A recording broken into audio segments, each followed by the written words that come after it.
sorry to interrupt.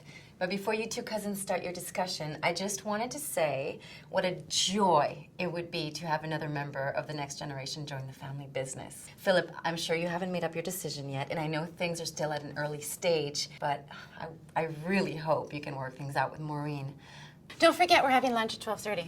Okay, see you later. See you later, Mom. It's really nice that you guys can have such a close relationship. I mean, by this stage, so many daughters and mothers only get together on Skype, and even then they start bickering.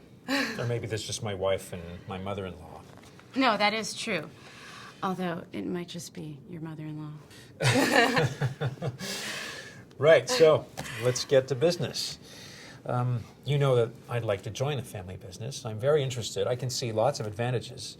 But I also want you to know that if I do join, there needs to be absolute clarity about expectations and conditions. So if you like, I can start going through those with you. Absolutely. You know that we value your expertise, and we're very keen for you to join us as soon as you can, like next week. But it's in everyone's interest to have total clarity first. Agreed. So my first condition is about ownership. If I'm going to work for the business and be as committed to it as though it were mine, then I'd like a small part of it to actually be mine. That means having an ownership stake through an agreed number of shares. Oh, well, on ownership, what I've been told is to be patient. I mean, we don't want to rush our inheritance. I've been working here for 10 years and I still don't hold any shares, although I would like to.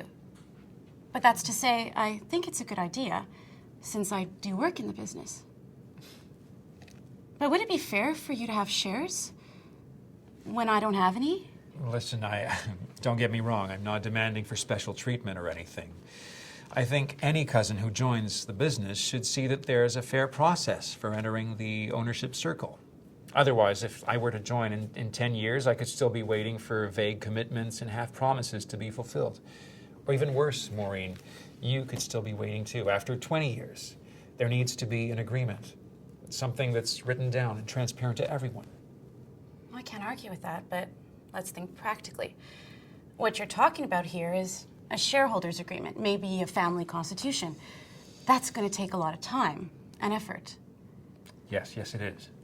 So you won't be joining us next week, will you? Nor next month, nor next quarter. It is going to take time, but it is feasible, and I think it's worth it.